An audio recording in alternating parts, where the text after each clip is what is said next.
Gabriel, bienvenido. Muchas gracias por la invitación. A ver, docente, investigador, especializado en temas como criminalidad, juventud, violencia. Sabes que en estas notas, por lo general, hablamos un poquitito antes de la persona, ¿no? Y no te conozco mucho. Contame un poco. ¿Barrio, liceo? Ahora Palermo. Ahora Palermo. ¿Antes? Liceo varios. Antes tu Parque Rodó, Punta Gorda. Liceos el 20, el Gabriela Mistral y el 28. Punta Gorda, mirá. Mm. Y me llama la atención una cosa, ¿no? Vos terminaste estudiando esta cosa que comentábamos antes. ¿En qué momento te empezó a interesar? ¿Es una cosa que, por ejemplo, te picó un bichito en la adolescencia? Decir, me interesa el tema criminal, policial, la violencia, las instituciones, o no, fue de adulto. Es que no tuve como un mojón que vos digas, pasó algo y arranqué. Ahora seré un doctor en sociología a partir de esto e Claro. investigaré. Sí, yo he escuchado de gente que dice siempre quise ser tal cosa. Ujú. Bueno, a mí no me pasó eso. Lo que te puedo decir que capaz que conecta esto que es mi campo de especialidad, en mi profesión, con quizás mi desarrollo como persona, es que mi adolescencia no fue tranquila, digamos. No fue una adolescencia En tranquila. el sentido de, bueno, o sea, no es que estuve privado de libertad o algo de eso, ¿no? Para aclarar, pero sí fue una adolescencia con bastantes rebeldías y eso. Eras Y, un infanto juvenil. pero privilegiado por la selectividad del sistema, digamos. Ujú. No fui capturado por el sistema de justicia. Ser un rebelde de Punta Gorda es distinto a ser el rebelde del Marconi. Sí, además con esta facha, digamos, en el sentido Claro. ¿no? de los colores. Sí. Rebelde de ojos celestes, apellido Tenenbaum, zafa. Pasa que la ¿No? selectividad y la arbitrariedad en el sistema de justicia, entendiendo por eso la persecución de delitos que hace la policía y posteriormente, bueno, en esos tiempos no era la fiscalía que hacía la investigación, ahora sí, incide justamente para gente como yo, zafe, ¿no? Es una buena historia de inicio, ¿no? Bueno, acabo de zafar de algo. Mirá qué interesante esto. ¿Cómo pude zafar? Y es interesante y me ha llevado también a recorrer una línea, dos líneas de investigación, te diría. Una, la de la delincuencia juvenil, esa como es la más directa, pero también los delitos de los poderosos, los delitos de cuello blanco, lavado de activos, por ejemplo, ¿no? Porque son generalmente los que se ven beneficiados por la selectividad del sistema. O sea, es que hiciste el doctorado en México, ¿no? Voy a decir algo absolutamente nefasto para los mexicanos que están mirando esto, No capaz lo que se digas ofenden. entonces, Jorge. No, vamos a decirlo, vamos a decirlo. Uno dice, querés estudiar criminalidad, querés estudiar lavado de dinero, narcotráfico. Y bueno, ¿a dónde vas a ir? Vas a ir a México. Esto que digo suena mal, también es cierto que es un país gigantesco donde hay todo, ¿no? Y probablemente tenga mucho más desarrollado el estudio sobre la criminalidad que otros países, ¿no? Totalmente. O sea, México, bueno, no quiero hacerla larga, ¿no? Pero la historia de las drogas ilícitas y legalizadas en México es sumamente amplia, es muy extensa y ha tenido una masa crítica, ha tenido el desarrollo de una masa crítica muy interesante. Hay cientos de universidades en México, cientos de centros de investigación en México, y eso también ha permitido que las discusiones sobre estos temas sean muy maduras, haya un campo muy trabajado. Totalmente distinto sucede acá. Entonces, una de las decisiones de irme para allá fue esa, fue nutrirme de esos insumos, pero también entendiendo de que las problemáticas que a mí me interesan investigar tienen que ver con América Latina y tienen que ver con el Uruguay. Entonces, elegir un país de la región estuvo, digamos, como variable importante de peso para decidir eso. Está bueno ese concepto. Profundicemos un poco. Criminalidad latinoamericana.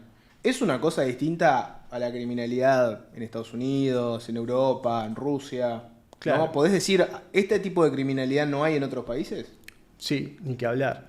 No solo eso, no solo que determinados fenómenos criminales se expresen de tal o cual manera en unos lugares o no existan en unos y sí en otros, y te puedo dar algunos ejemplos, ¿no?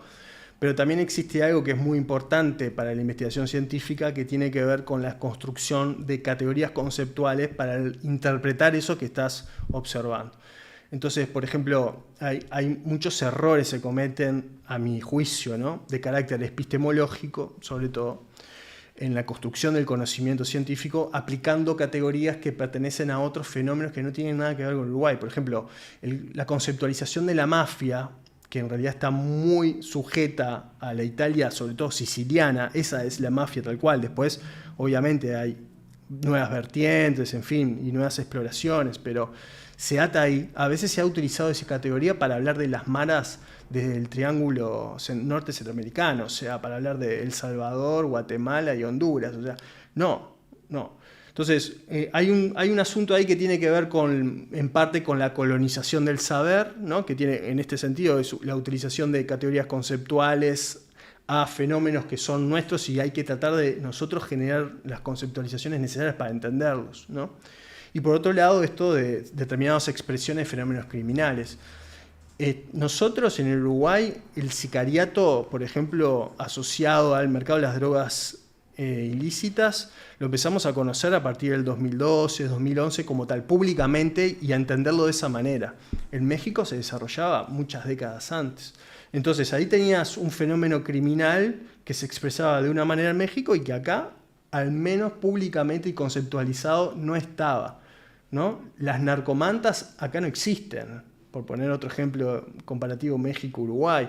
Ahora nos estamos desayunando que quizás estamos frente a campos de exterminio en México. Recientemente es la última noticia de Jalisco Nueva Generación. Acá no existe eso. Entonces, para contar un poco, no todo el mundo tiene por qué saberlo, se descubrió, ni siquiera fueron las autoridades, ¿no? Fue un grupo civil. En realidad sí, porque hay como una intervención de esa finca hace como 3 años, donde hay un enfrentamiento entre la Fuerza de Seguridad Pública y las personas que estaban ahí, que aparentemente es de Jalisco Nueva Generación, pero eso quedó así, sin mayor desarrollo. No se investigó. Exacto, y ahí hay muchas dudas sobre si hay protección del Estado de Jalisco hacia ese lugar y hacia esas personas para que no se haya investigado. Se encontró una finca donde mirás los videos y lo que hay son cientos de artículos personales de gente que no sabemos que fue de ellos, ¿no? Campo de exterminio siempre es una palabra muy fuerte, ¿no? Sí. Pero pensá que las imágenes que te encontraste, no sé, post Segunda Guerra Mundial, ¿no? Vas a un lugar donde de pronto hay una habitación donde está lleno de cientos de zapatos. Sí. ¿De quiénes son? ¿Por qué están ahí? ¿Dónde están los dueños? No se sabe. Sí, totalmente. Entonces, bueno, hay muchas expresiones del crimen y que están localizadas, digamos, tienen su geografía. Por ejemplo, la hoja de coca se planta en varios lugares del mundo. No son muchos, pero varios lugares reúnen las condiciones climáticas y de altura para hacerlo. Pero sin embargo, el foco del problema con la cocaína está en los países andinos, ¿no? Entonces, otro ejemplo que en realidad no tiene tanto que ver con una expresión de un comportamiento criminal, sino que tiene mucho que ver, primero, con una geoeconomía del crimen, pero también con condiciones naturales para que surja ahí esa planta natural que luego la vamos a convertir en una sustancia psicoactiva. Como el opio en Afganistán, ponele, ¿no? También se planta opio en México, ¿no? La amapola. Y hay historias interesantísimas. Vos fíjate cómo llega la amapola a México. Bueno, llega por una, si se quiere, importación de fuerza de trabajo china hacia México para construir el tren en el norte de México. Y ellos vienen con sus prácticas culturales, los clubes de opio, por lo tanto era necesario empezar a plantar opio para poder llevar a la práctica, ¿no?, su instancia, digamos, de recreación con el opio. Y así empieza el opio en México, no tiene que ver con un grupo criminal, tiene que ver con un factor cultural y también de movimiento internacional de fuerza de trabajo. Está bueno lo que dijiste sobre el tema epistemológico, ¿no? Que es cómo construís la ciencia, cómo entendés las cosas. Es verdad que de una misma palabra, como por ejemplo sicariato, uno piensa en sicariato y probablemente lo que piensa en la mafia, piensa en un cártel, piensa en una cosa como muy glamorosa, si querés, ¿no? Un asesino a sueldo enviado a matar a una persona. Por lo general no piensa, sicariato es en realidad que a alguien le paguen 2.000 pesos y una tiza de pasta base para matar a otra persona. Tiende a entender ese fenómeno de una forma. Y lo otro acá nunca se entendió que era sicariato. Uno decía, esto es en realidad un ajuste de cuentas, le pagaron a alguien para matar, pero la palabra sicariato como que no computaba del todo. ¿Se entiende para dónde voy? Que a veces una misma palabra te lleva a pensar en un fenómeno que no tiene nada que ver con lo que pasa. Sí, totalmente, eso pasa mucho y es muy importante formar, educar, sensibilizar. Este tipo de actividad, digamos, de espacio, de venir acá, yo me lo tomo un poco así, ¿no? De esa manera. El sicariato en Uruguay dicen que comienza ya en el 2012 cuando matan a Washington Risotto, ¿no? Esa es una historia larga. Pero probablemente antes hayan ocurrido ese tipo de crímenes. El tema medular del sicariato tiene que ver con un pago, ¿no? Que a través de ese pago justamente se compra una mercancía que es hacer morir a un otro, ¿no? Eso está atado con el ajuste de cuentas que desde el punto de vista estadístico sí hay una discusión que dar fuerte, pero desde el punto de vista conceptual es una categoría muy importante que nos da luz en muchas cosas. Entonces, el ajuste de cuentas no solo tiene una expresión de voy a saldar una deuda de carácter económico, a veces se saldan deuda de carácter afectivo. Eso es importante tener en cuenta. Nos encontramos con a veces crímenes, que puede ser un homicidio, un intento de homicidio, pero también puede ser lesiones, riñas, etcétera, donde detrás de todo eso está la idea de ajustar una deuda, ¿no?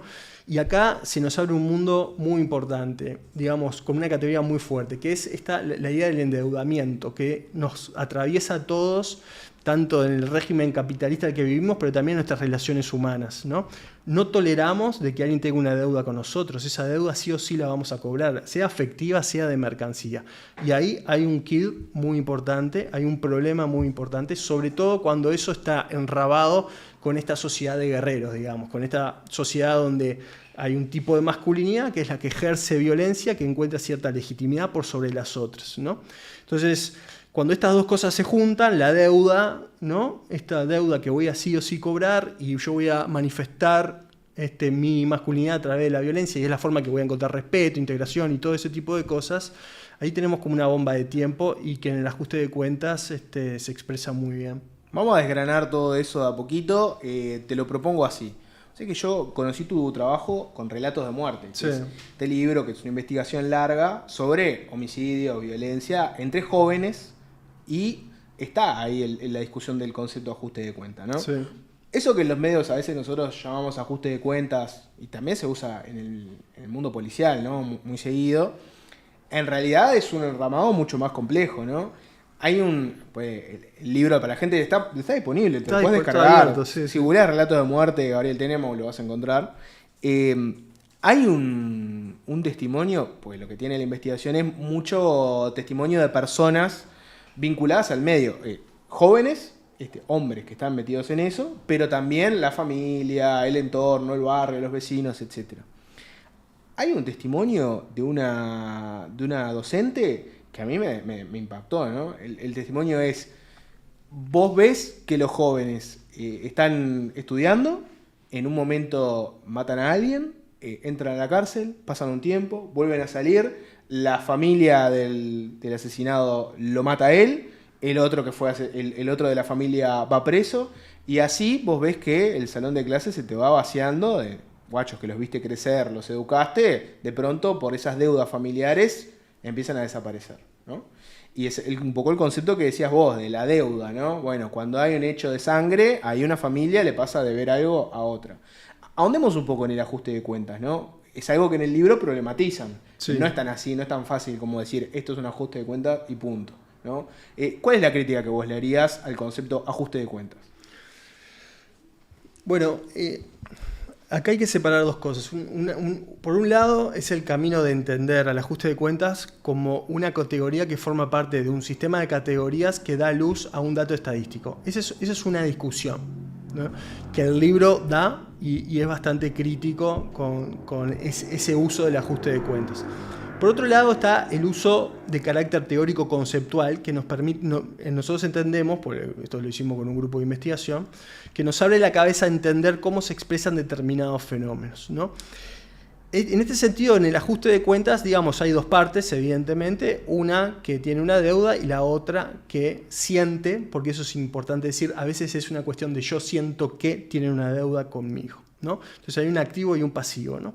Entonces hay como un carácter muy fenomenológico en esto. Por fenomenología nosotros conocemos como un universo de significados que los damos a esta cuestión de por qué hay una deuda detrás de esto, y esa deuda se salda de distinta manera, no siempre se salda con la muerte. Entonces acá un primer elemento importante: no podemos asociar el ajuste de cuentas siempre a un homicidio, porque estamos restringiendo esa categoría.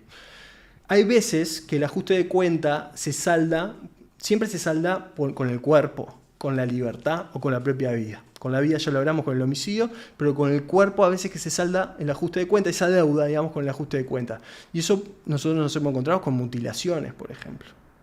O hay sobrevivientes, que ese es un tema muy importante y no estamos entrando en este país a generar política pública en los sobrevivientes, que son los que posteriormente pueden o no cometer un nuevo homicidio o un intento de homicidio o un tipo de lesión, ¿no? No estamos trabajando con quienes sobreviven. Para poner un ejemplo y hacerlo más humano, ¿no? Imagínate este escenario. Hay un grupo que está reunido en una esquina, viene alguien en una moto, tirotea, mata a uno, hay otros dos que fueron heridos o no, terminaron ilesos. La pregunta acá es, ¿qué hace el Estado con esos dos que fueron testigos de que un tiroteo, y no sabemos qué va a pasar? No sabemos si van a decir cobrarse venganza, si en realidad son víctimas que están choqueadas y después no van a hacer nada, si van a terminar teniendo un tratamiento psicológico, si van a caer en una depresión, o si son parte del crimen organizado y en realidad esto tiene un trasfondo mucho más complejo. ¿Qué hace el Estado con las personas que son sobrevivientes de ataques a sus familiares, sus parejas, sus amigos? Totalmente. O sea, más allá de si entran al sistema judicial, ¿no? Y pasan por todo el proceso judicial, no se hace nada. Y eso es un problema, porque no hay medida de prevención ahí. Hay un montón de personas, y tenemos una preocupación sobre todo con adolescentes, que ingresan a los servicios de salud con heridas de arma de fuego. A veces son por intento de homicidio, otras veces no, son de otro tipo de características, un intento de autoeliminación, un accidente, pero en cualquier caso siempre son hechos traumáticos. ¿Cómo estamos trabajando esos traumas con esos gurises? ¿Cómo estamos trabajando la salud mental con esas personas? A veces una lesión de este tipo puede ocasionar una pérdida del año escolar o la pérdida de un trabajo. Entonces, hay un montón de cosas para hacer en materia de prevención de esto. Y volviendo a lo anterior sobre el ajuste de cuentas, también sobre el cuerpo recae el ajuste de cuentas, porque muchas veces, y la libertad, tenemos casos de desaparecidos provisorios en el Uruguay, por el delito común, no hablo de la dictadura. ¿Qué es un desaparecido? Un secuestro por un tiempo, después aparece la persona o no aparece la persona, es un desaparecido y después se la encuentra que fue muerta y los peritos reconocen que fue una muerte por un homicidio. Entonces esos temas no se están trabajando y no se están atendiendo. Entonces el ajuste de cuenta, al fin y al cabo, como categoría explicativa de muchas cosas, es muy importante y no solo tiene que ver con el homicidio, también se la puede aplicar al femicidio como tal. Y de vuelta, los mecanismos que están de fondo son, por un lado, esto que hablábamos de la sociedad del endeudamiento, entra también ahí lo que es esta masculinidad hegemónica asociada a la violencia y otras cosas.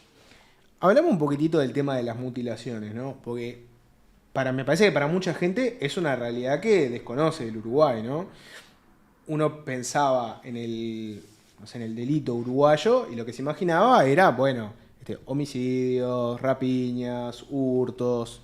Se imaginaba amenazas también, sí, pero el concepto de que haya grupos criminales que agarran gente que les debe plata y para castigarlos y también para mandar un mensaje al barrio, a los vecinos, a otros grupos, los mutilan, o sea, no sé, les cortan dedos, les hacen daño, los balean, pero sin intención de matar, para dejarlos incapacitados.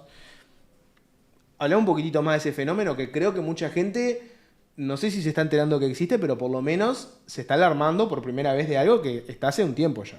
Sí, existe, y si bien no hay un estudio explicativo que dé evidencia de un aumento de la crueldad de esto que estamos hablando, de amenazas o intentos de homicidio o homicidios, con algunos indicadores indirectos en los distintos estudios que hacemos, damos cuenta de que probablemente esa hipótesis sea muy fuerte y se confirme, ¿no?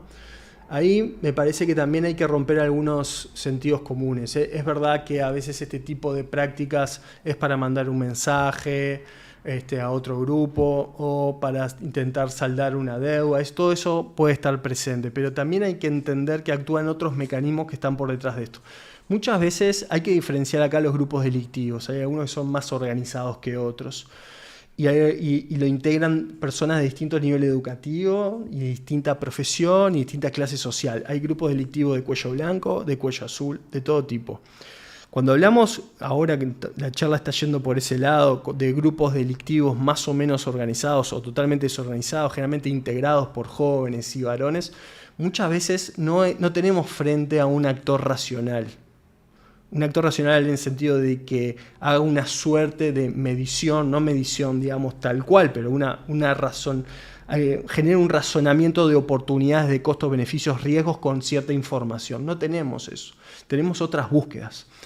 En algunas investigaciones de nosotros lo que hemos encontrado es que tanto el involucramiento de gurises a estos grupos o la realización de ciertas prácticas no tiene tanto que ver, por ejemplo, con el botín, ¿no? Con el beneficio final económico, sino tiene que ver con un encuentro de respeto en un lugar donde no lo tiene.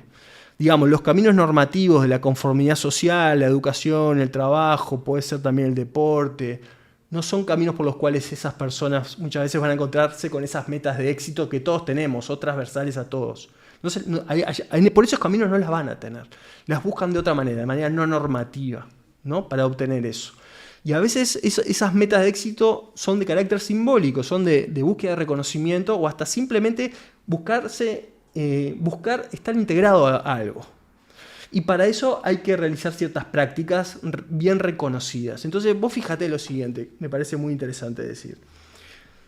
Gurises con grandes privaciones de derechos que por la educación no van a encontrar reconocimiento, por el trabajo no van a encontrar reconocimiento, sí tienen un activo a la mano, un activo muy fuerte a la mano, que es el ejercicio de la violencia, porque es bien valorado en una sociedad patriarcal, digamos. Entonces, cuando el ejercicio de la violencia es un activo valorado en este mercado de reconocimiento, lo tiene en la mano para usar e integrarse.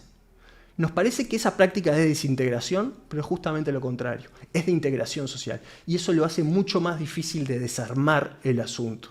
Entonces, muchas veces en los barrios dicen, o en sentido común nos dicen, no, estos pibes se meten en este tipo de actividad de riesgo porque no les importa su vida. Para mí es todo lo contrario. Porque les importa su vida es que lo hacen. Porque lo hacen para encontrar un lugar de integración, de respeto, de reconocimiento. También puede ser del botín, pero estas cosas están muy presentes. Por eso les importa su vida a pesar de que tengan vidas breves.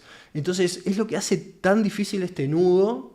Ese es como un mecanismo muy gordo que está metido ahí. Porque si no, capaz que lo solucionamos rápidamente con alguna política social distributiva de bienes. Y no es así. Vos no decís va por que ese lado. Porque está bueno el debate ese de fondo que siempre está ahí, ¿no? La idea de que son criminales porque son pobres, ¿no? Y yo eso lo soluciono linealmente diciendo, bueno, si yo acá entra el Estado y reparte plata y pone determinados planes y te hace, ¿no?, un CAIF para los niños, te hace una plaza de deportes para que la gente juegue, no es tan lineal como decir, con eso ya solucionaste, porque para vos hay un tema de fondo que no lo cambiás con plata. Eso es importante. Por un lado, crea tejido social, donde no hay o hay de determinada manera. Por otro lado, por supuesto, la pobreza es algo que por derecho no debería ocurrir, pero no hay una relación causal, ¿no? No es tan fácil pensar que pobreza lleva a delito. No, de hecho, ese tipo de sentencia caía mucho como en la ingenuidad, sobre todo de la política social de izquierda, digamos, ¿no? Porque con la política social vamos a solucionar los problemas del delito. No es así. No, no es así. No estás pensando en una política específica para el delito. La ingenuidad de la izquierda es pensar que el delito se soluciona simplemente atacando la pobreza. ¿Y cuál dirías que es la ingenuidad de la derecha? Si los dos tienen alguna miopía... Sí, hay muchas, para mí hay muchas. La derecha tiene la típica ingenuidad de pensar que el individuo va a resolver todos sus problemas por sí mismo. Y eso es un problema que atraviesa toda la justicia liberal, digamos. Una justicia liberal que recae sobre los individuos y la ejecución de las penas recae mucho en lo que el individuo puede hacer para superarse, la famosa resiliencia. Está muy bien. O sea, no quiero decir, la política social sirve, la resiliencia social es importante, pero es una mirada totalmente solipsista, individualista, que todo recae en lo que el individuo puede superar, ¿no? Los famosos, digamos, outsiders. No todos van a ser outsiders y van a poder romper las cadenas de su clase social, de los déficits educativos, de las herencias de descuido familiar que tiene su familia por generación en generación. No, no es así tampoco. Hay condiciones estructurales que están incidiendo en esas personas. Entonces, ahí hay dos grandes ingenuidades. Obviamente, no es ni toda la derecha, no es ni toda la izquierda, pero sí son, digamos, como dos afirmaciones que comúnmente se han expresado en distintos lugares en el tiempo y también en Uruguay. Es difícil pensar por fuera de esas dos estructuras, ¿no? Porque una estructura te dice el individuo está condicionado por su entorno social, por tanto, si la pobreza lo empuja a la criminalidad, solucionemos la pobreza de fondo. La otra forma de ver el mundo te dice, no, el individuo tiene sus valores propios, su voluntad, si lo convencemos al individuo, él trascenderá su entorno. Por fuera de esas dos, ¿qué nos queda? Muchísimas cosas. Lo que pasa es que esas dos no son fruto del conocimiento científico. Y ese es un problema que tiene el Uruguay, sobre todo, que tiene discusiones tan incipientes e inmaduras sobre estas cosas. Que es del lado del discurso político y no del lado de la ciencia y los datos. Bueno, por supuesto, tampoco hay que volver a esto una tecnocracia y los científicos siempre van a tener razón y todo se va a hacer a través de la ciencia. Tampoco es así. Pero la verdad sea dicha que, a mi juicio, la construcción de conocimiento científico es la evidencia más razonable, sensata y aproximada a llevar adelante un trabajo serio de carácter de política pública. No el olfato del político, ni lo que cree, ni su complejo de Superman que va a acabar con el delito y todo ese tipo de cosas. No. Igual, no es solo para tirar un palo también al lado de la academia y de la ciencia, es muy incipiente la discusión nacional. Por ejemplo, no hay una maestría en criminología en el país, ni una licenciatura, por decir algo, ¿no? Entonces, las discusiones que se dan también son, de punto de vista académico a veces, también siguen siendo como de base en muchos sentidos, aunque, por supuesto, mucho más avanzado de lo que se da a nivel de la política, ¿no? Ninguno va a tener la posta porque estamos todos empezando a investigarla. Ese es el concepto.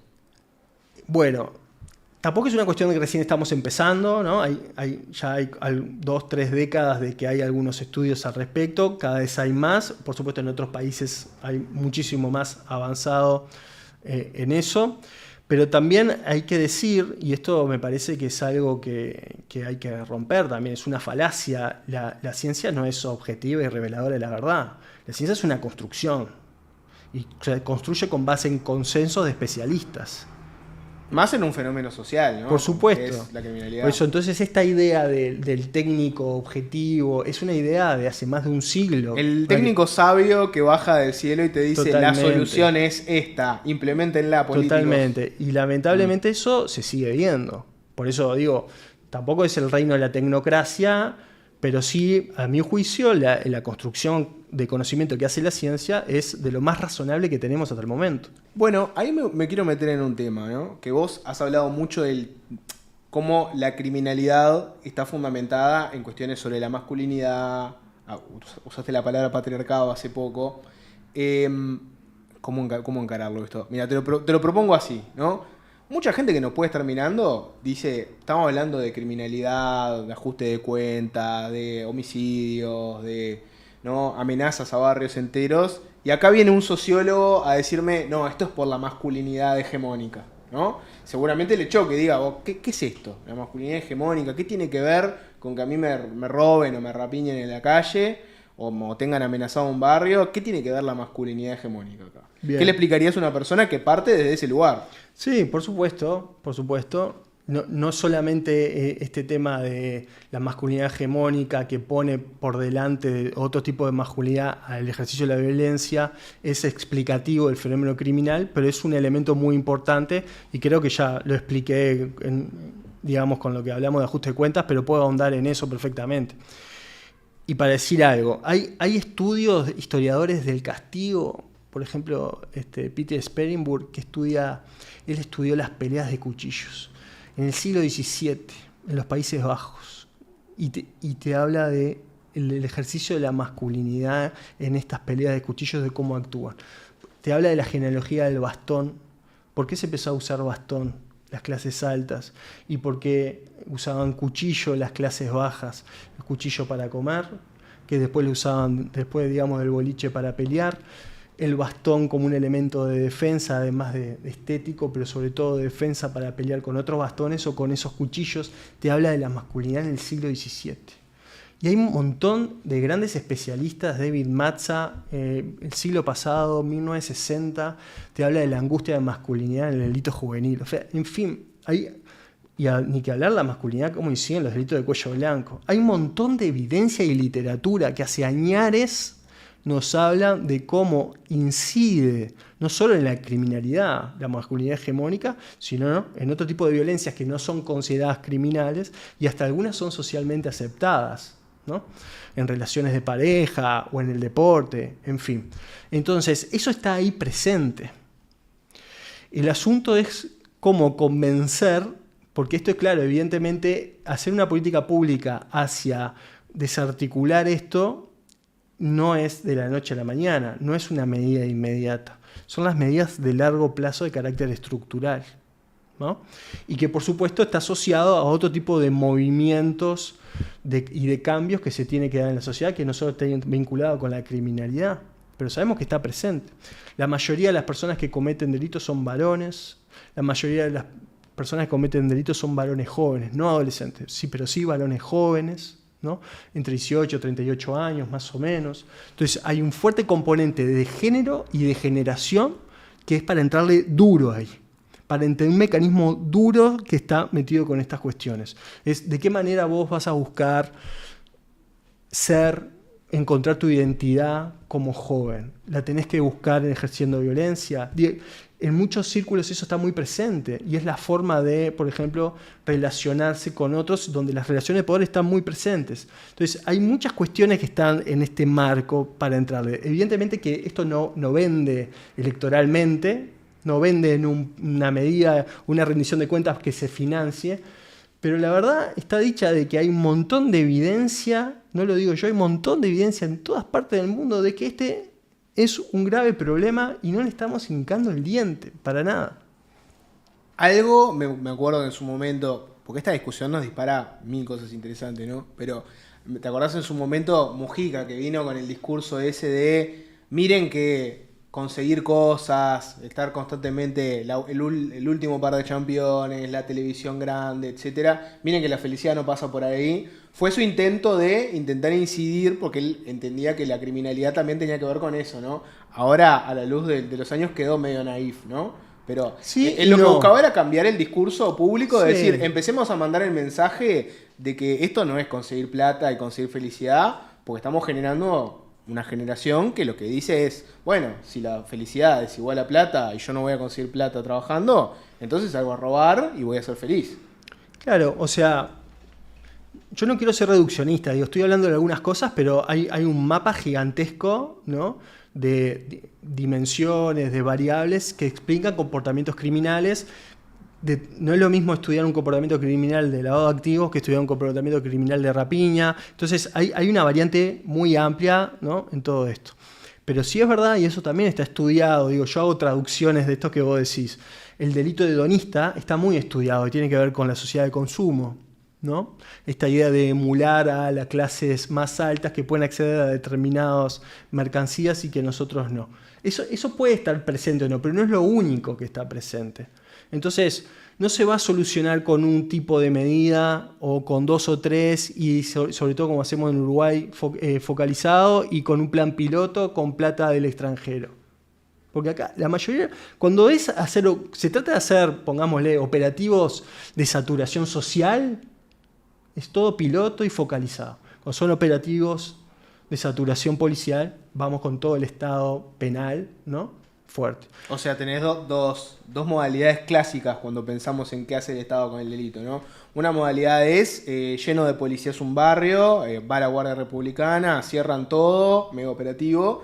Y la otra es, aparece el grupo de bien pensantes que hacen un plan piloto porque se dieron cuenta que en realidad los presos cuando salen no tienen plata y por eso pueden volver a delinquir. Hagamos un plan piloto, le damos a 500, ¿no? Una tarjeta de 200 pesos para que tengan alguna plata y eso concursamos por un fondo en el BID, ¿no? Uno piensa, ¿qué hace el Estado con el delito? Tenés la modalidad mega represiva y la modalidad bien pensante con el fondo extranjero. Sí.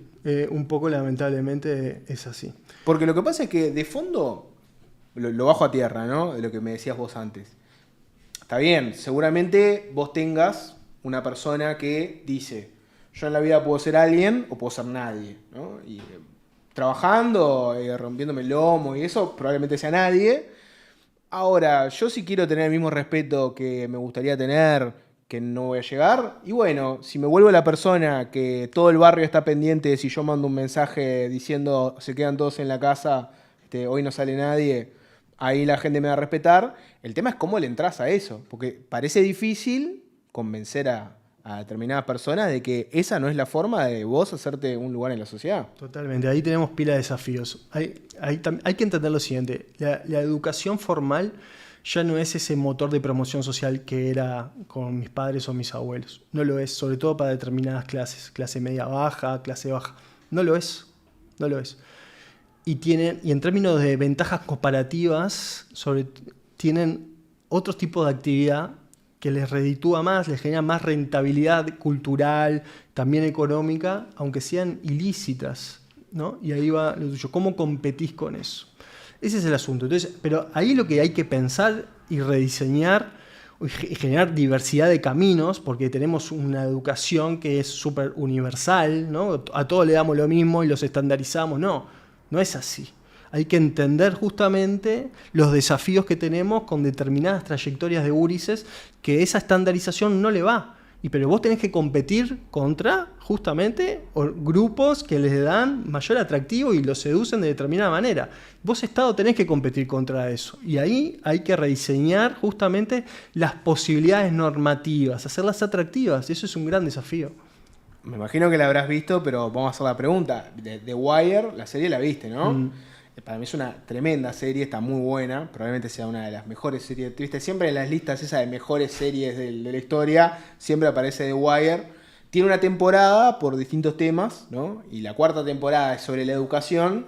No fue no llamó tanto la atención como las que están dedicadas al narcotráfico puro y duro, pero la de educación es muy interesante. Por ejemplo, te plantea unos docentes que dicen, hagamos un plan piloto, ¿no? Volvemos al tema de los plan pilotos. Pero lo que dicen es, bueno, acá tenemos gurises en la clase que ya conviven con el narcotráfico, su familia ya entró por el sistema, ellos seguramente ya estén en una boca en este mismo momento, vienen a clase, están un rato, pero después se van para la boca. Separémoslo y hagamos un plan específico para ellos, donde lo que vamos a hacer es concentrarnos en darle una oportunidad. Hacemos un grupo chiquito de los que tenemos en una misma clase, de 50, son 5 los que nosotros detectamos que el año que viene se van de acá y van a delinquir, hagamos un plan y se da todo un debate porque las instituciones dicen, no, pará, vos lo que estás haciendo acá es discriminar y estás sacando chiquilines de la educación que tienen los mismos compañeros y les estás haciendo una cosa específica para ellos.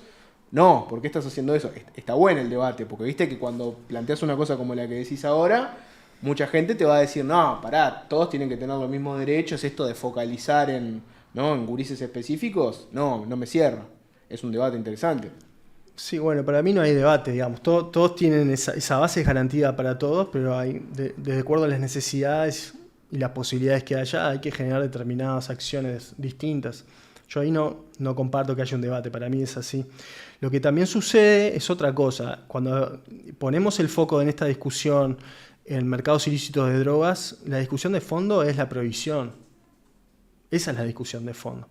Que haya gurises viviendo en casas que actúan como bocas de venta o de reventa de sustancias psicoactivas tiene que ver con la prohibición, con la gran política internacional de la prohibición, que no la inventó el Uruguay, que viene de todo un movimiento protestante de los Estados Unidos, también político de los Estados Unidos, que lleva más de 100 años, pero que históricamente nosotros vivimos sin esa prohibición.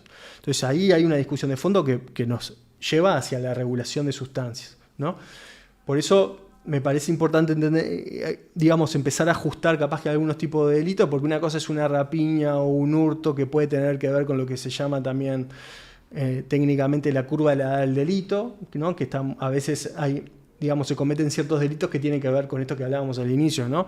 Con qué es ser joven, las búsquedas de identidad, la rebeldía, todo eso, ¿no? Cómo uno va aprendiendo a convivir con el otro a través de las ciertas resistencias a las pautas normativas. Bueno, entonces, esa es una cosa puntual. Y otra cosa es cuando tenemos gurises que están viviendo en determinados espacios de barrios, porque tampoco es todo un barrio, determinados espacios de barrios y a veces en casas donde que haya cocaína es algo natural, como que haya una planta, digamos. Ahí tenemos un problema más de fondo que tiene que ver con la prohibición, ¿no? Y cómo lo estamos enfocando ese problema. Es un problema de seguridad, es un problema de salud. Tenemos que controlar riesgos, reducir los riesgos, ¿no? Entonces, es mucho más grande el asunto en ese tipo de casos. Y que bueno, también las discusiones son muy incipientes sobre la regulación de, no sé si diría todas las sustancias, pero al menos las principales, ¿no? Las que dejan más rentabilidad a los grupos delictivos, como es la cocaína, por ejemplo. Te vuelvo al tema de la masculinidad y el patriarcado, ¿no? Sí. Sociólogo, esta discusión 1000 veces se ha dado, ¿no? Bueno, ciencia dura, ciencia blanda, ¿no? Las humanidades, las ciencias fácticas, ¿no? Siempre va a haber alguien que te va a decir, ¿y la demostración de esto cuál es? ¿No? Que hay un patriarcado, ¿cómo lo comprobamos? ¿O es una idea que hay general, es un concepto, una teoría? Y que capaz que estamos yendo por el lado erróneo, ¿no? Capaz. No, pero mucha gente te va sobre eso hay un montón de evidencia. De que hay un patriarcado. O sea, a ver, vamos a decir lo siguiente. Uno cuando construye conocimiento científico, bueno, se apoya de distintas herramientas, ¿no? Pero la construcción del dato es muy importante, ¿no? La construcción del dato, si es de manera deductiva, es una bajada de un concepto hacia un indicador, que ahí hay una serie de decisiones que se dan de carácter consensuado en el marco de los especialistas, ¿no? Pero si lo hace de manera inductiva, es al revés, o aductiva, digo, hay distintas formas. Pero la cuestión es la construcción del dato. Hay un montón de indicadores, o sea, de construcciones del dato, que no son discutidos, que nos dan cuenta de que la ocupación que han tenido los varones en distintas áreas, digamos, del orden de vida que nos damos, han dado lugar a que el poder, algunos hablan de hegemonía, otros de poder, otros de dominación, ahí hay una discusión más de carácter conceptual, ha sido ocupado por los varones. Podés repasar desde cúpulas empresariales, cúpulas policiales, cúpulas políticas, cúpulas en la academia, también tenemos un problema. Mediáticas, si querés, bueno, ya metelo. Así no nos salimos de esto. Bueno, sobre todo eso hay evidencia. Brecha salarial de género, en fin, hay un montón. Yo te estoy hablando hace un rato, venimos hablando sobre que los protagonistas del delito son los varones. Sobre todo en los delitos que podemos llamar rápidamente de los débiles o de cuello azul, ¿no? Hurto, rapiña, más ligado a eso. Los delitos de cuello blanco, los varones siguen siendo muy importantes, protagonistas, pero las mujeres ocupan más posición. Viste que siempre está ahí el que te dice, está bien, es verdad que en el delito los hombres son los protagonistas de la violencia, hay punto a favor de la idea de que hay una masculinidad que te empuja a eso, existe un patriarcado. Al mismo tiempo son las víctimas, ¿no? Entonces, mucha gente lo que te dice es, si realmente hay una estructura de poder vinculada a los hombres y la masculinidad, ¿por qué los hombres son la principal víctima de eso? Eso se responde solo, justamente. El ejercicio de la violencia se reacciona contra el ejercicio de la violencia. Eso por un lado. Pero también no podemos olvidar que la mayoría de las muertes por odio hacia un género no ocurren, digamos, a la inversa contra los hombres. Hay algún caso. Pero los femicidios son los femicidios. La violencia en parejas íntimas son del varón hacia la mujer. Entonces, ahí hay evidencia. Yo entiendo tus preguntas porque ¿sabés lo que nos pasa? hay como un campo del saber que es como el de la racionalidad y la evidencia, el de los hechos, que a veces es impenetrable a la construcción del mundo de la realidad por las sensaciones o lo afectivo, las creencias. A veces parece que no penetrás por más argumento razonable y dato que vos le estés dando a la persona. Que el que te dice esto del patriarcado es un verso, podés venir con 80 datos, igual te va a decir, pero esto es un verso. Hay mucha gente que ya tomó lugar en el casillero. Ya ocupa un lugar en el casillero y va a ser muy difícil moverse de ahí. ¿Con qué tiene que ver eso? Bueno, tiene que ver, me parece, con varias cosas. Entre otras, nuestra capacidad de reflexión, de apertura, nuestra intolerancia. Es interesantísimo porque en los últimos tiempos, digamos, décadas, estamos viviendo un proceso de diversificación de muchas cosas, desde tanto en el mercado como en las identidades, ¿no? Y eso está generando algunas reacciones interesantes, por ejemplo en la Argentina de Milei, o ahora en Estados Unidos de Trump, ¿no?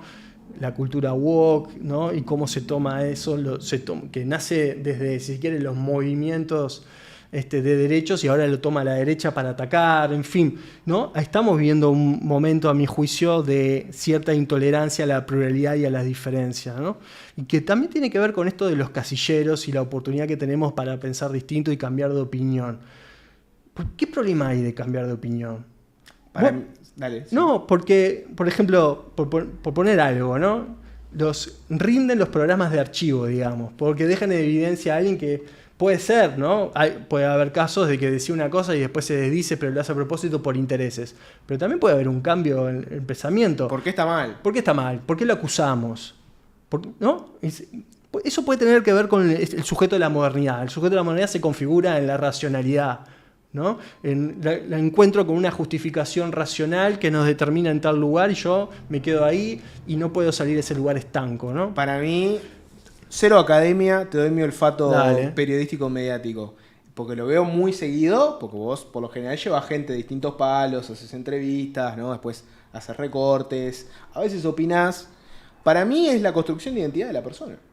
Para mí la gente construye su identidad en base a muchas cosas, ¿no? Soy de tal barrio, soy de tal cuadro. En su construcción de identidad también es yo pienso tal cosa. Sí. Entonces, cuando vos vas en contra del yo pienso tal cosa, es inentrable porque es parte de su identidad. Yo soy anti-woke. Entonces, lo que vos me presentes, yo lo voy a detestar porque es mi identidad. Y atacar mi identidad implica que yo voy, escribo, puteo, digo que el invitado que llevaste es un sorete, digo que vos sos un hijo de puta, etc. Te dije ese, te podría decir el otro, ¿no? Yo soy woke, soy todo lo que está bien, entonces cualquier cosa que a mí me intente derribar mis preconceptos, también, sos el mal personificado, te cancelo, etc.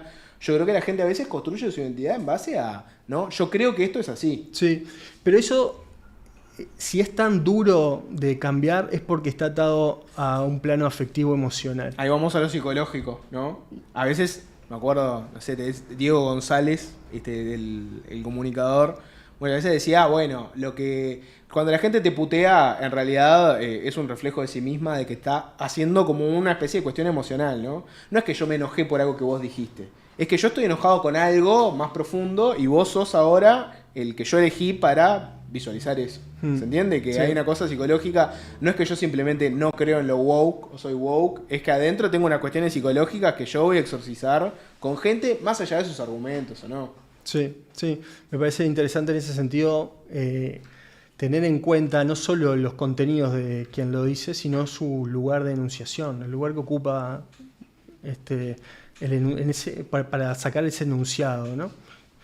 Pues sí, en ¿qué tema? Sociología espontánea, digamos. ¿Qué tema? Pará, te llevo otro, la última vinculada a estos temas antes de pasar a otros. Pregunta sencilla, ¿cómo bajamos los homicidios? ¿Qué se puede hacer? O te lo llevo a este lado para que tengas algo de... No, te lo respondo. ¿Qué se puede hacer? Problema. Debe haber en la historia de la humanidad alguien que haya hecho algo que efectivamente logró bajar los homicidios. Acá hemos probado de todo. ¿Qué se puede hacer? No, acá, ¿en dónde? ¿En Uruguay sí se hemos probado de todo? Sí, hemos probado de todo. Hemos probado ser... Jorge, no hemos probado de todo. No hemos probado de todo. ¿Qué nos falta por probar? Acá la receta generalmente siempre fue más o menos la misma, ¿no? La receta de la política de mano dura, incluso con un cierto momento con la izquierda, ¿no?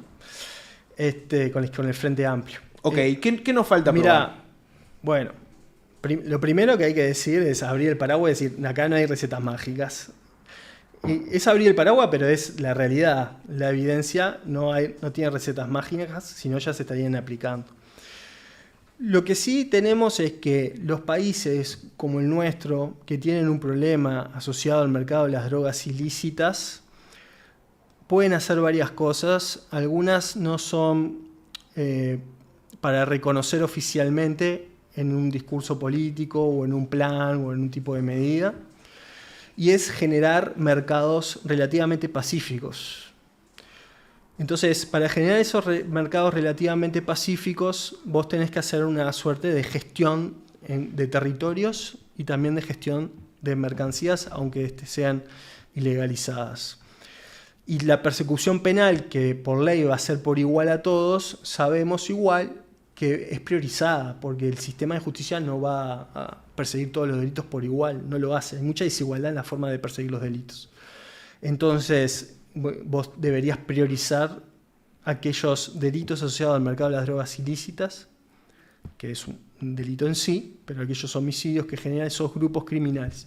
Entonces, la priorización tiene que ir contra quienes generan violencia, ¿ok? Contra quienes generan violencia.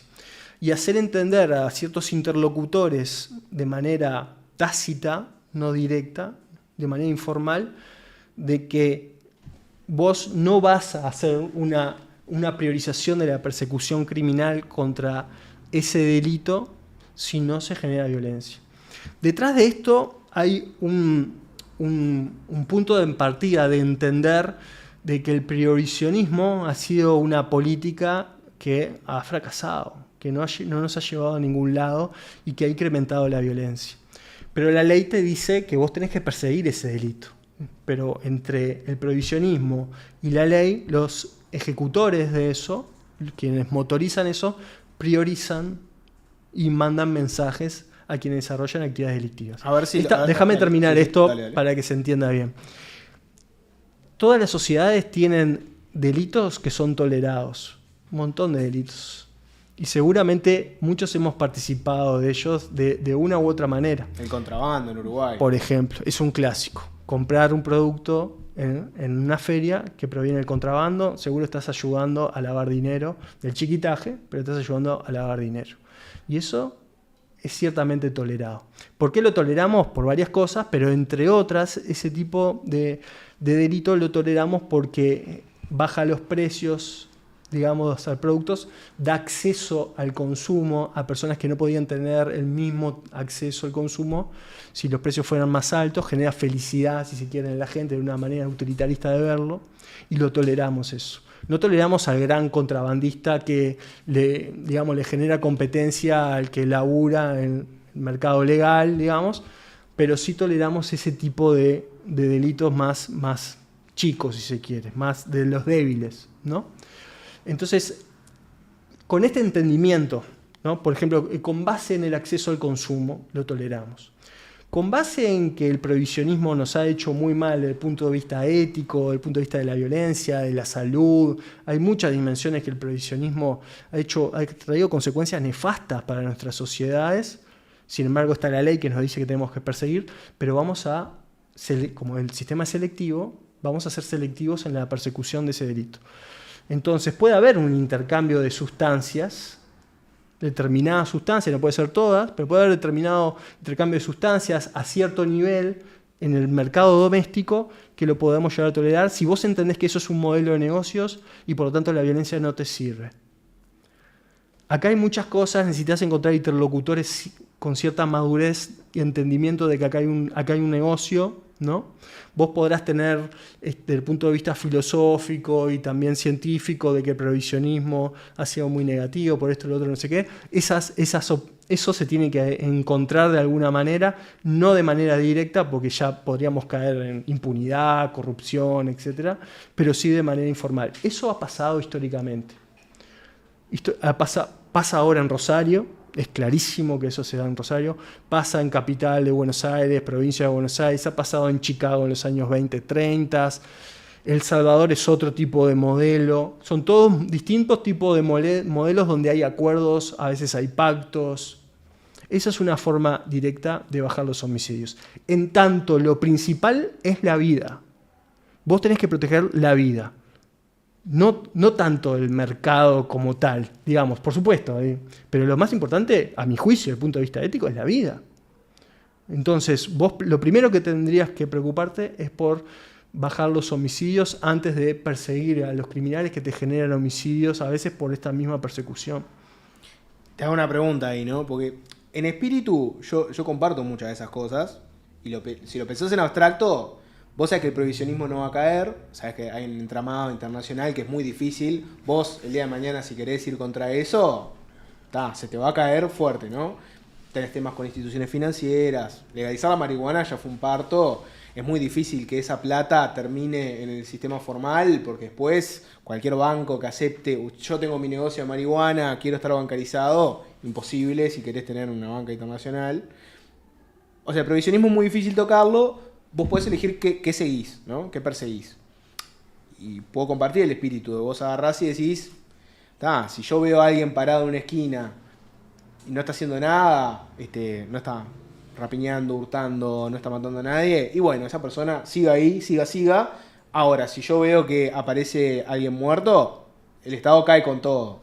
Va, investiga, es mucho más eficaz, se concentra en los sospechosos, los persigue, da una demostración de que si vos causás daño, se te cae con todo, si vos no, bueno, vaya y pase. Entonces, pero no, pará, una cosita dale. ahí. Jorge, si el Estado lo ve, lo tiene que perseguir. No hay vuelta a eso. Lo que pasa es que el policía que está en la calle puede ve pasar, todo. El claro, policía que está en la calle ve todo. puede pasar eso, pero yo te digo esto en el sentido de que esta, si digamos, medida de política criminal no va para que haga las vistas gordas. Va en el sentido de la persecución. La persecución es priorizada y es selectiva, eso ya lo sabemos. Entonces, vos haces esa persecución selectiva y envías esos mensajes. Lo bajás a tierra, hay un policía en un patrullero si que pasa por una esquina y hay alguien en una esquina parado, ¿no?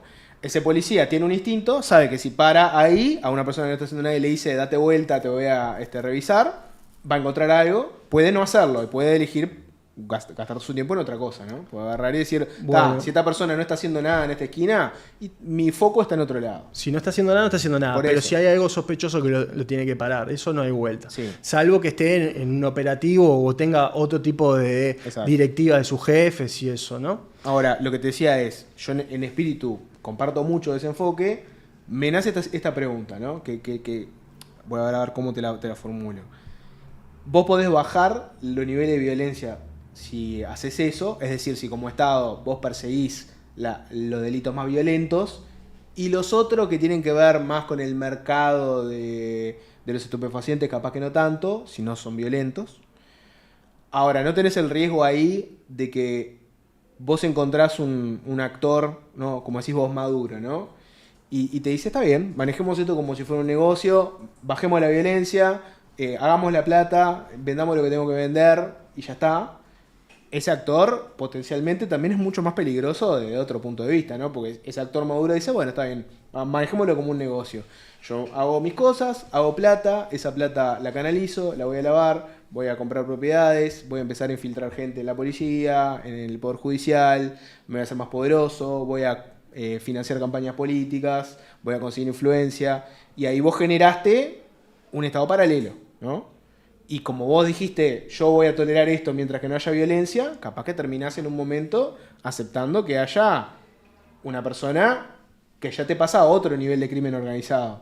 Porque viste que acá en Uruguay muchas veces se hace el comentario de que acá el crimen está desorganizado, ¿no? Que los actores no son muy maduros, que hay mucha violencia. No todos. Los de poder están organizados. Es un estereotipo, ¿no? Los de lavado están organizados. Claro, es un estereotipo.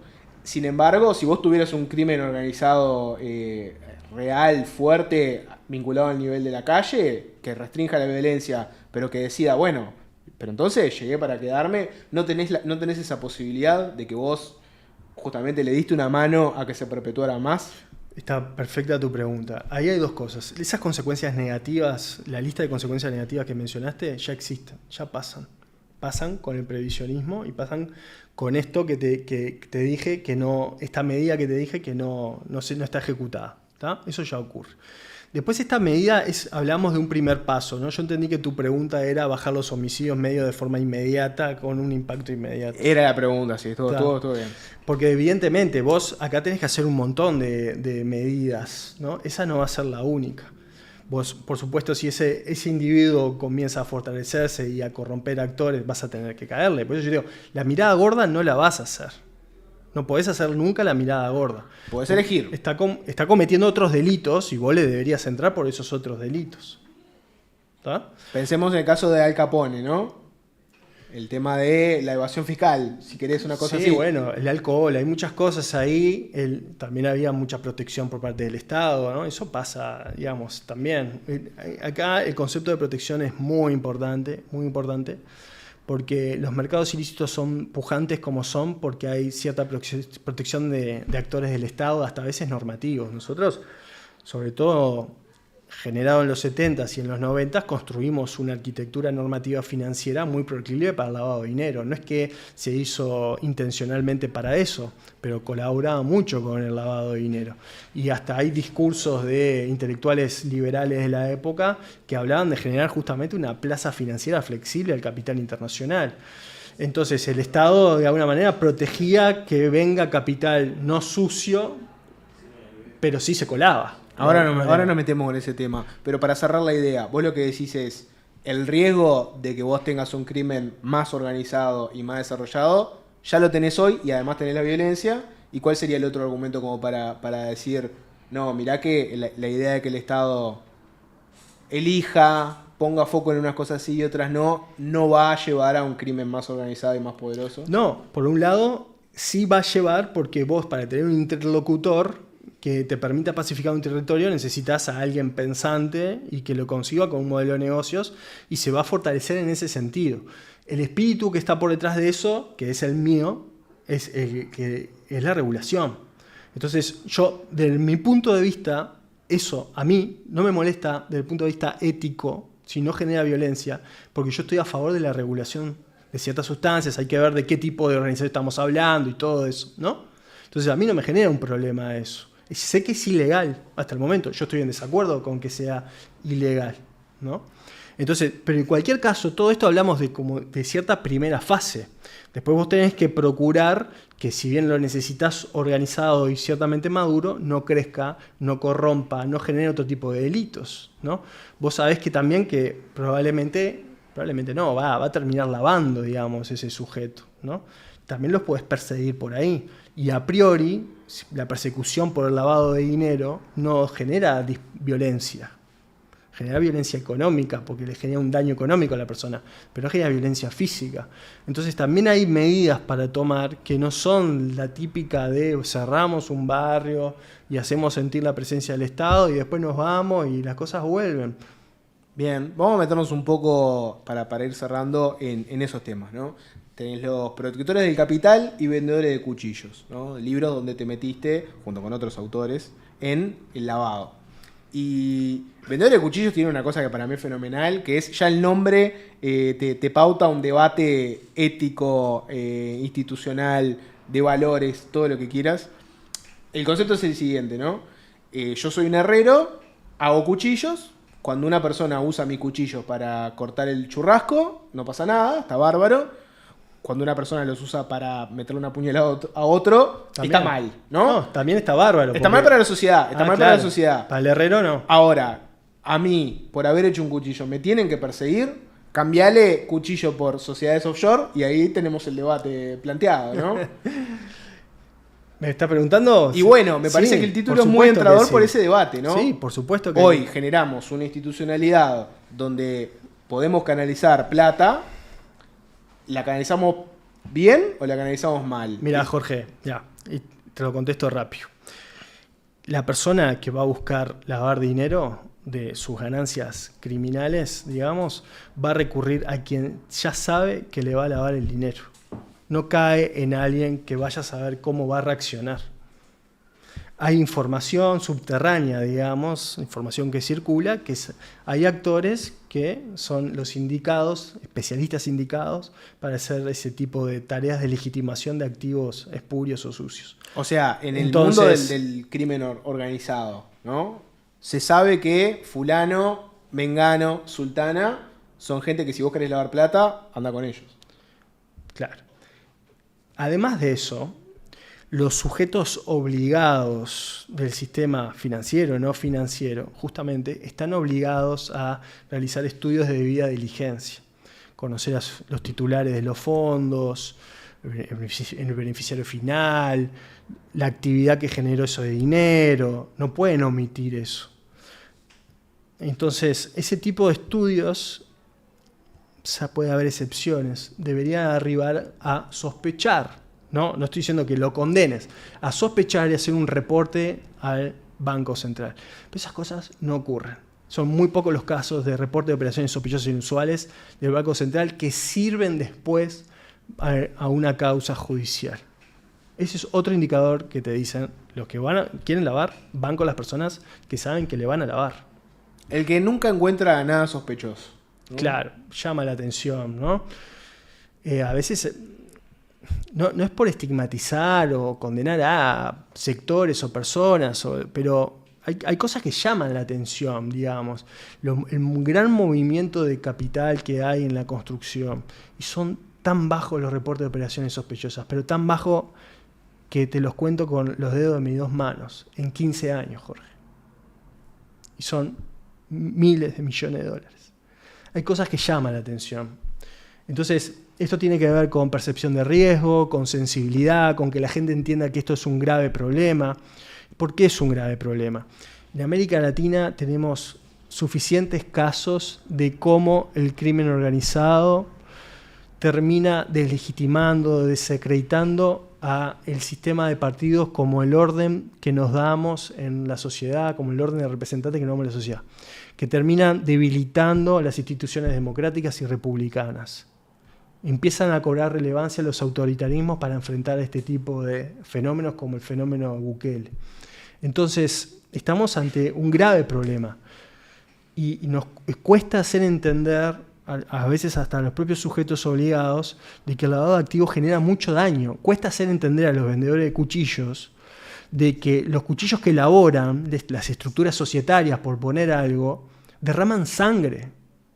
Son parte del derramamiento de sangre, porque el lavado de activos y la repatriación de los activos, que son las dos grandes actividades donde están presentes estos actores, colaboran para que el mercado siga pujante. Porque si no se lava, ese dinero no se va a poder usar de la magnitud como se usa o de adquirir mercancías de gran tamaño. No se puede comprar fincas, yates, autos de alta gama, en fin. No, o sea, no. Podés ir al almacén de la esquina, comprar algo, nadie se da cuenta. En algún momento siempre vas a meterte con el sistema financiero formal. Entonces, el lavado es una actividad esencial y hay muy poca educación sobre eso. Bajándolo a tierra, a nivel de calle, ¿no? Explícame cómo funciona el lavado, especialmente en Uruguay, ¿no? Tenés grupos criminales que tienen plata, ¿no? Plata en efectivo. Esa plata está sucia, ¿no? No pueden decir de dónde la sacaron porque salieron de operaciones criminales. ¿Cómo hacen para que esa plata sucia se lave? Bien. Lo voy a explicar. Ese es un caso, pero nosotros también tenemos otro caso que es hasta capaz que más preocupante, que son capitales internacionales del crimen que lavan en Uruguay, o que Uruguay es un paso más en ese lavado, ¿no? Porque el Uruguay, como en el esquema internacional de la división del trabajo del tráfico de las drogas ilegales, Uruguay es una jurisdicción, sobre todo lo fue de los 70 a los 90, apetecible para el lavado de activos, ¿tá? Entonces ese es otro problema. En cualquiera de los dos casos hay distintas formas para lavar dinero, pero siempre hay actores mediadores, que pueden ser los vendedores de cuchillos o los protectores del capital, que son conceptualizaciones distintas en algunas partes, ¿no? Que te facilitan la entrada de ese capital ilícito al mercado formal. Entonces podría ser generar una sociedad anónima, ¿no? Panamá, digamos, o una SAFI o una SRL, ¿no? Que justifique sus gastos por hacer tal o cual actividad en el mercado, que puede ser real. A veces pasa de que gente, comerciantes, gente que se dedica al agro, a la ganadería, están medio en el horno y ponen su fachada, digamos, como empresarial para que las cosas sigan funcionando y a través de eso fluyen cheques, por poner un ejemplo, o inyecciones de inversiones o cosas así. Siempre se dijo, siempre te tiro los estereotipos, ¿no? Sí. Siempre se dijo que para lavar plata, los negocios donde vos podés justificar grandes ingresos en efectivo son los más apetecibles, como por ejemplo, no sé, ponés un estacionamiento, ¿no? Bueno, andá a chequear cuántos autos entraron, salieron, etcétera. Vos eso lo podés un poco dibujar y justificás grandes ingresos. Un supermercado, bueno, entras a un supermercado y ves que las góndolas están semivacías, no va nadie nunca. Bueno, sospechá porque capaz que puede ser ahí. Sí. Después tenés los otros niveles más grandes, ¿no? Sí. Siempre se dijo de la compra de propiedades, ¿no? Bueno, aparece alguien, ¿no? De afuera, con mucha plata, tiene para comprarse un apartamento, una tremenda casa, los altos de alta gama, ¿no? Se decía, bueno, los criminales compran autos de alta gama y después eso se puede revender y vos tenés la plata de vuelta. Sí, y con los autos de alta gama tenemos un problemón que no pasa un sujeto obligado por la compra de un auto 0 kilómetro. Los autos de alta gama nos presentan un riesgo mayor porque son autos que se pueden vender en $100.000 y con la LUC se puede pagar en efectivo esos $10.000 y te llevas el auto y no pasa nadie se entera de esa situación, ¿no? Moravito y González Valencia, casos recientes, compraron autos, varios, alquilaban autos, varios, y no hay sujetos obligados ahí. La persona que le vende no tiene la obligación de investigarlo, ¿no? Ni que hablar que puede haber connivencia, y lo que hablaba yo, generalmente estos casos pasan con connivencia, ¿no? Con un acuerdo, se sabe a quién lavar. Pero también en términos legales no hay que hacer ningún tipo de trabajo, pues ya con el cash ya se terminó, $100.000 lavado.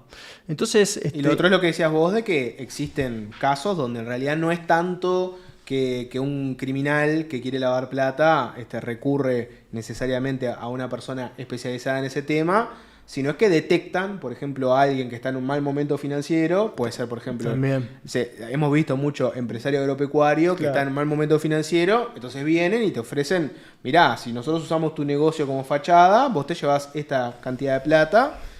Y vos ves que son historias trágicas porque arrancan, ¿no? Con el lavado y muchas veces terminan en otras cosas, ¿no? Terminan, bueno, ahora nosotros somos tus nuevos socios, después se convierten, ahora los dueños reales somos nosotros, y después se convierte en, bueno, mirá, y ahora vamos a mandar un contenedor a otro país con droga, y bueno, va a estar a tu nombre. Si te agarran, lo lamento mucho. Totalmente, esas cosas pasan, totalmente. Y te llevo a otro lado, ¿no? Porque abogado del diablo, ¿no? Es verdad lo que vos decís. Hay que empezar a ver esto como parte de un entramado donde la violencia en la calle termina en un negocio de cuello blanco donde no hay sangre, pero en el fondo se sustenta así, ¿no? Ahora, vos podés decir, si vos apretás la cincha en este tema, hay afectados, ¿no? Y te lo planteo así, ¿no? Sí. Si vos a un narco que está en un barrio amenazando gente, robando, matando, si el Estado le cae con todo, la sociedad te aplaude, ¿no? Te dice, bueno, qué bien, ahora estamos más seguros, esta persona peligrosa se fue. Si el Estado le cae un lavador, probablemente la sociedad no esté tan contenta, porque va a aparecer muchos que están a decir, me daba laburo, ahora nos cortaste, había una persona que estaba invirtiendo plata, nos cortaste un negocio, yo trabajaba en este negocio, la construcción, una automotora, lo que sea, y ahora me quedé sin trabajo, ¿no? ¿Se entiende cuál es el tema? Es un problema de los políticos que tienen que gestionar ansiedades, preocupaciones de la gente. A ver, puede haber opiniones diversas. El asunto es que el lavado es una actividad fundamental para el desarrollo de distintos mercados ilícitos, no solo el de las drogas, y es clave ir por eso. Ahí se le genera el verdadero daño a quienes se dedican a los mercados de manera racional, al actor económico, no los gurises que estábamos hablando antes. Lo que sí es importante es que hay que generar ciertos equilibrios, porque vos para perseguir el lavado necesitas control, vigilancia, todo ese tipo de tareas que asusta el capital de todo tipo, no solo el sucio, también el legítimo que viene a invertir, ¿no? Aunque es cierto decirlo que hay grandes empresas, esto todavía es muy incipiente, de que ya están considerando cómo están los sistemas de lavado desarrollados en los países antes de invertir, porque quieren que sea, a ellos tampoco les sirve andar coimeando o corromper, digamos, como, bueno, no quiero hablar de países porque no quiero generar problemas, pero quieren, como se dice típicamente, reglas transparentes y estables y sólidas y todo eso. Bueno, eso es importante. Soy un empresario con un gran capital. No quiero irme a un país barato que tengo que coimear sabiendo que tengo que coimear a medio pueblo. Exacto. Para sacar las cosas. Prefiero irme a uno que capaz que me cueste un poco más caro. Exacto. Pero por lo estoy menos tranquilo. Estoy tranquilo de que el día de mañana no va a aparecer uno a pedirme una cometa para seguir operando. Totalmente. Y el lavado está vinculado con ese tipo, digamos, de estrategia, si se quiere, comercial para recibir inversiones. Entonces, hay un tema que hay un equilibrio que hay que generar, no hay una vara, hasta acá tenemos que ir, pero sí es que tú tienes que generar controles y vigilancias para, digamos, capturar lavado de activos y al mismo tiempo no generar tanto de que huyan capitales internacionales que a países chicos como nosotros, que no tenemos grandes recursos ni naturales ni industriales, etcétera, se necesita que entre dinero al país. Ahora con el caso Conexión Ganadera se dio una situación muy sorprendente, ¿no? Y hay cientos de damnificados, mucha gente que metió los ahorros y que ahora está pidiendo recuperarlos, ¿no?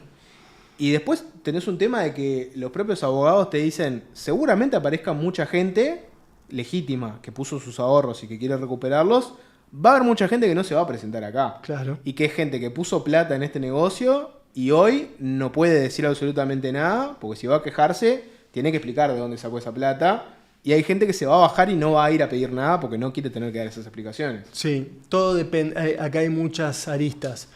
Porque pueden presentarse prestanombres también, o personas que hacen de beneficiarios finales, pero no lo son. Esas se van a prestar. Y lo que están, obviamente, en mercados ilícitos, sacando sus ganancias, no van a presentarse, pero pueden hacerlo de distintas maneras, apretando, amenazando, buscando otras salidas. Bueno, ha habido casos acá de estafas, a veces estafas Ponzi, como puede ser Conexión Ganadera, donde vos sabés que los involucrados en un momento se los aprieta de grupos criminales porque pusieron plata y no pueden ir por la vía legal a recuperarlo.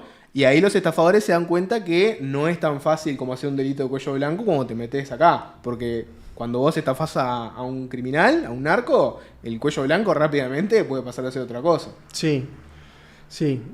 También hay delitos de cuello blanco que están metidos en las mismas estructuras criminales, ¿no? Acá hay un tema muy interesante que a veces nos cuesta mucho clarificarlo. Es el tipo de vínculo que tienen algunos actores con otros actores. Digamos, ¿qué vínculo tiene un lavador de dinero con un actor que sabemos que se dedica a traficar drogas y es líder de un grupo criminal?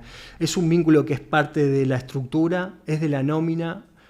¿Qué lugar tiene en esa estructura criminal? ¿O es de afuera, digamos, tercerizado y ofrece sus servicios? Acá hay muchas cosas. ¿Por qué digo esto? Porque generalmente pensamos que actores que lavan dinero o figuras políticas están por fuera de los grupos criminales. Y la evidencia nos da cuenta de que muchas veces están de adentro y hasta a veces son sus propios líderes. Entonces tenemos casos en varios países, México, Honduras, etcétera, de que no es que el crimen organizado se infiltra en la política. El crimen organizado está en la política. Exactamente. Son los que los permiten andar. Son los que brindan esa protección necesaria para que funcione el mercado. Vos que estudias el tema, ¿no? Uruguay tiene una carencia fuerte y es que no hay una legislación fuerte sobre el financiamiento de los partidos políticos. Sí, bueno, se votó en diciembre, ¿no? Algo que ni cumplieron ahora en publicidad, ¿no? O sea, acá hay una cuestión muy, muy preocupante y es que te cuesta mucho saber de dónde sacan la plata los políticos para financiar sus campañas. Sí. Y te lo voy a hacer la pregunta cantada, ¿no? ¿Qué chance hay hoy de que haya criminales metiendo plata en la política uruguaya? Y no sé cuántas chances hay, digamos, en términos probabilísticos, pero chance hay. Y lo que sabemos es de algún caso, seguramente vos lo sabés mejor que yo, lo tenés más fresco, sobre todo en algunas intendencias o municipios del interior donde hay alguien vinculado con algún grupo criminal de drogas o de contrabando, no sé qué, y bueno, ahí se tejen hipótesis sobre si los beneficios de eso se usaban para determinadas campañas o no. Eso ya lo tenemos.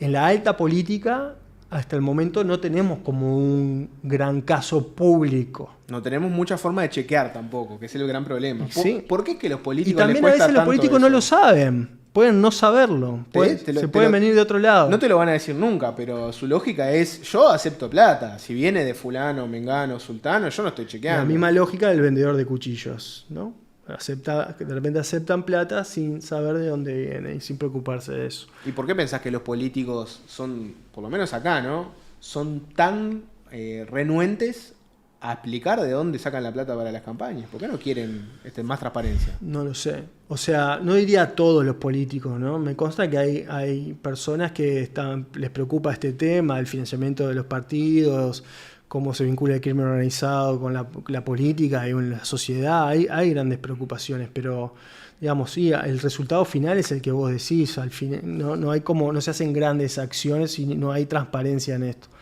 Lo cual es todo un asunto, porque, por ejemplo, sobre todo en materia de corrupción,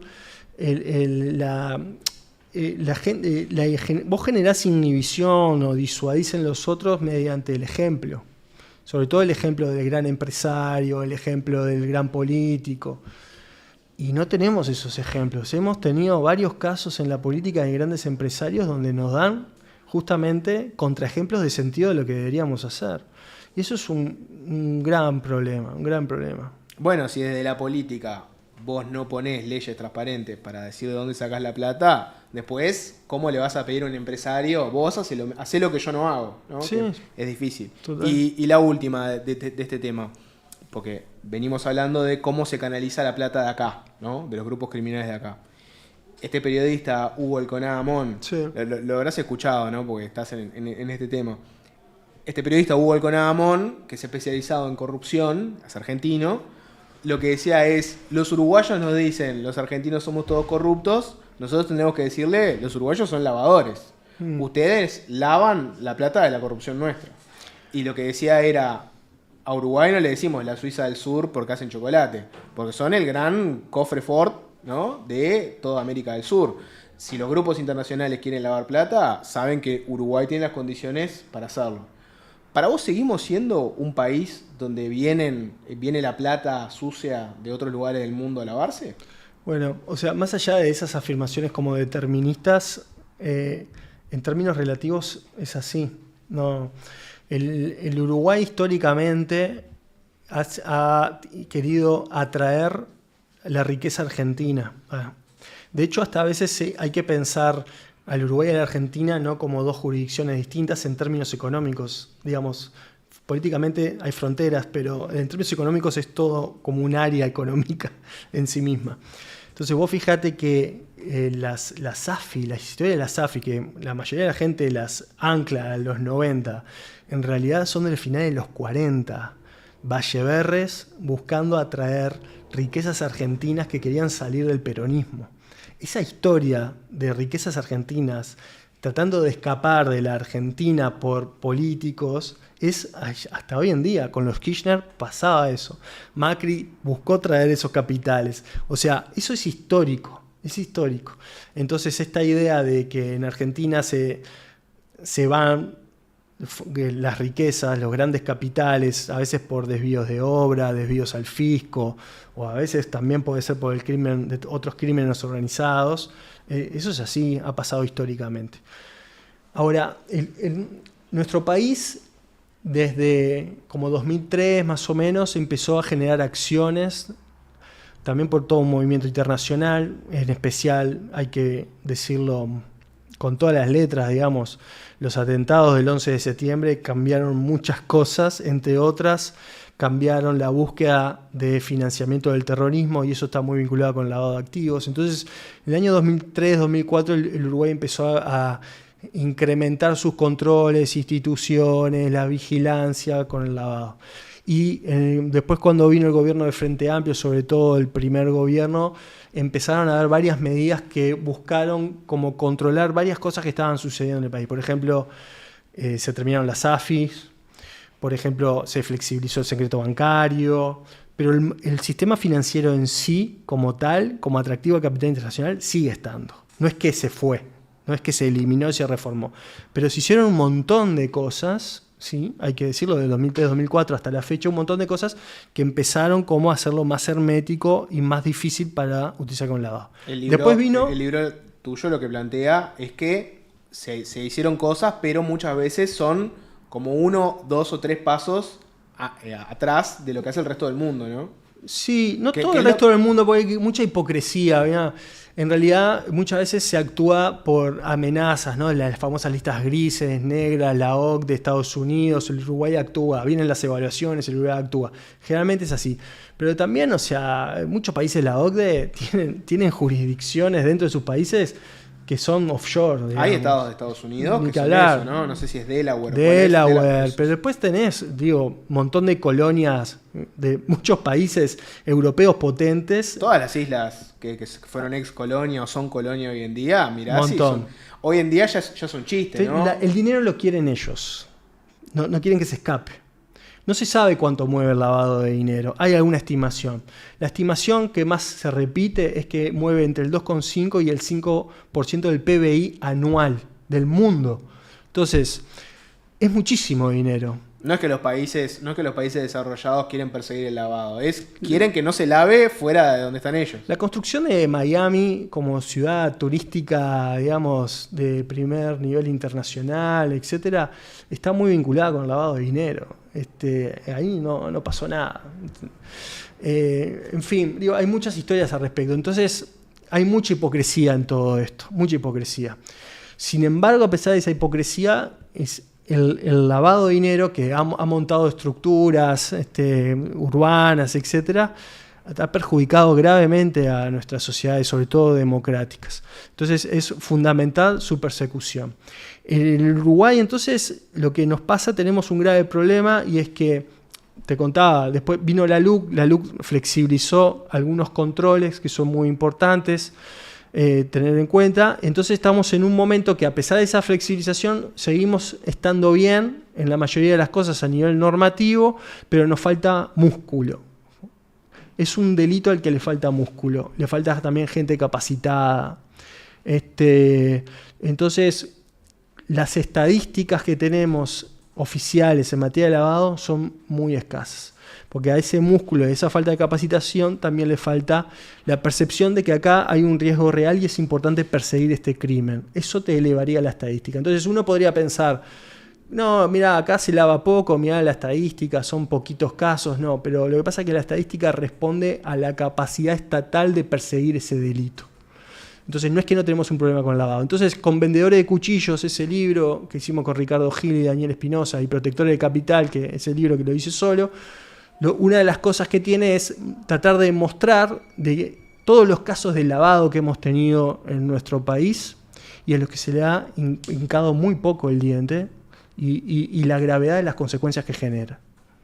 Bueno, Gabriel, la última, no sé si cuánto hay para comentar acá, ¿no? Sí. Pero, ¿cómo viste el arranque ahora de esta nueva administración frente amplista en esta materia? Por lo pronto, en lo discursivo, plantean cosas muy parecidas a las que has comentado vos, ¿no? Vinculado... En materia de masculinidad, de género, no he escuchado nada. ¿Ahí nada? En materia de corrupción, la verdad que muy poco, ¿no? Sí, te puedo decir de lavado, sí, capaz que con los grupos delictivos más o menos organizados que tenemos en nuestro país. O sea, la verdad, esa pregunta me la hacen varias veces, y yo generalmente lo que tiendo a responder es, con rendición de cuentas vamos a conocer realmente la voluntad que tiene en materia de política, en otras materias también, pero en materia de política criminal, este gobierno. ¿Hacia dónde se van a distribuir los recursos? A ver, dame vos conocés este tema, ¿no? Dame un testeo, ¿no? Si vos decís, quieren ir a fondo con estos temas, ¿qué deberíamos ver en la próxima rendición de cuentas? ¿Qué debería estar que te indique esto va en serio? Y bueno, por ejemplo, me pasa que, claro, hay que verlos por estructuras, ¿no? En materia de lavado de activos, ni que hablar que hay que fortalecer a la UIAF en el Banco Central, hay que fortalecer a la CENACLAF, que posiblemente haya que sacarla de presidencia, ¿no? Ahí hay toda una discusión. Y ese fortalecimiento a veces de repente no tiene tanto que ver con poner más recursos humanos, pero sí con poner más recursos tecnológicos, más capacitaciones. También están en ciertas condiciones precarias los trabajadores, sobre todo de la CENACLAF, porque son pases en comisión, vienen de otros lados. La estructura salarial de la CENACLAF es menor a la que, por ejemplo, tiene la DGI, varios vienen de la DGI. Entonces hay que rediseñar y reordenar varias cosas y ahí se necesitan recursos. Otra cosa que a mí me preocupa es que la policía no tiene una unidad de investigación específica del lavado de activos. Hay algunas personas que saben bastante del tema, pero no tiene una unidad específica de eso. Se dedica a delitos económicos al tema. Vos fíjate lo siguiente, no te la quiero hacer larga, pero los delitos detectados por la justicia en el marco de la ley de estupefacientes vienen creciendo de forma constante en los últimos 10 años. Constante, dramáticamente constante. Y con todo lo que hablamos me parece que ya es muy claro de que los delitos estos de drogas necesitan lavar dinero. Entonces, probablemente no atrapes a la mayoría que están moviendo el negocio, eso puede ser así, por la selectividad del sistema, por las dificultades también de aprehensión, pero también no puede ser que no atrapes a nadie o tan poquitos casos por lavado de dinero. Que los casos de lavado de dinero tengan que ver con cálculos de vacas que se venden en Hong Kong. O sea, es ridículo. Hay un problema de carácter institucional y de diseño y también posiblemente de las voluntades que están motorizando esto. No puede ser. La Fiscalía, por ejemplo, tiene la obligación de hacer investigaciones paralelas al delito que está estudiando, investigaciones paralelas de lavado. ¿Qué pasa con esas investigaciones paralelas de lavado? Me consta que algunos fiscales lo hacen. ¿Y qué resultados arrojan? ¿Ninguno? En 5 años que tuvimos, son 4, 5, 6 casos de lavado. Es raro. Ahí hay cosas de fondo, hasta de carácter cultural, te diría. Y para mirar en la rendición de cuentas, en la otra materia que sería los homicidios, la violencia, las juventudes. Bueno, en materia de represión, yo te diría que es lo que más se ha invertido en el país. Eso igual siempre hay como recambios y actualizaciones, uniformes, armas, nuevos sistemas de videovigilancia, etcétera. Esas cosas existen, ¿no? Pero desde mi punto de vista hay medidas de carácter de política de seguridad que no tienen que ver con el Ministerio del Interior, que capaz que tienen que ver más con Codicen, capaz que tienen que ver con ACE, con esto que hablábamos de los sobrevivientes, ¿no? Hay otros actores que tienen que aportar en materia de seguridad. No se pueden desprender de esa tarea, digamos. Es parte de sus competencias. Hay que hacerlos entender que es parte de las competencias que tienen como institución y hay que dotarlos de recursos para que puedan llevar a cabo esas actividades. Si yo miro en la rendición de cuentas, veo ACE, o sea, la salud pública, y me encuentro que hay algo vinculado a los heridos de bala, claro, a un programa de seguimiento, ahí me voy a dar cuenta que pueden ir en Para serio. mí esos son los indicadores serios de la voluntad política, ¿sí? Si no me encuentro con eso, seguramente... Y no lo sé, capaz que viene plata internacional, capaz que se saca plata de otro lado, esas cosas pueden pasar. Un plan piloto, claro, para hacer ahí tal un plan cual, piloto tal cual. con un fondo del BID para los Exactamente. sobrevivientes, ¿no? Le seguís, ahí aparece un pasante. Exactamente. ¿no? De lo del AR seguramente aparece un No, pasante. no solo, mirá ¿no? que hay de la Católica y de otras, ¿sí? Y de la UM también hay. Sí, no solo la UM. Aparece un universitario bien pensante. Ahí Eso le seguro. Te hirieron de bala, ¿qué te pasó? Te dejo este número. Bueno, estás caricaturizando una situación, pero realmente es un problema el de los sobrevivientes. Bueno, pero cuando el Estado... Hay que generar un programa. Claro, cuando el Estado no pone plata para un programa serio, a veces tenés que recurrir a esto otro. Sí, y esto otro son paquetes que ya están como preaprobados. Si vos lo querés llevar adelante, aparece el dinero, ¿no? Ese es un problema de distinto tipo, pero que en el Uruguay por los últimos 20 o 25 años ha llevado a que, por ejemplo, todo lo que se haga en materia de prevención de parte del Ministerio del Interior venga de fondos internacionales y no propiamente del Ministerio del Interior. O sea. Bueno, Gabriel, muchas gracias por abarcar todos los temas. En la que viene te invitamos solo para hablar de la academia y los fondos internacionales. Dale, a las órdenes. Vos que te quedaste hasta el cierre de la nota, ¿qué tenés que hacer? Tenés que suscribirte, tenés que darle like, tenés que poner la campanita de notificaciones. Todo esto en este canal de YouTube que es el canal de Abueno. No te duermas y acordate de comentar, compartir, obligar a tus familiares, a tus amigos a que vean todas las notas de Abueno. Por favor, haceme ese favor. ¿Te cuesta tanto?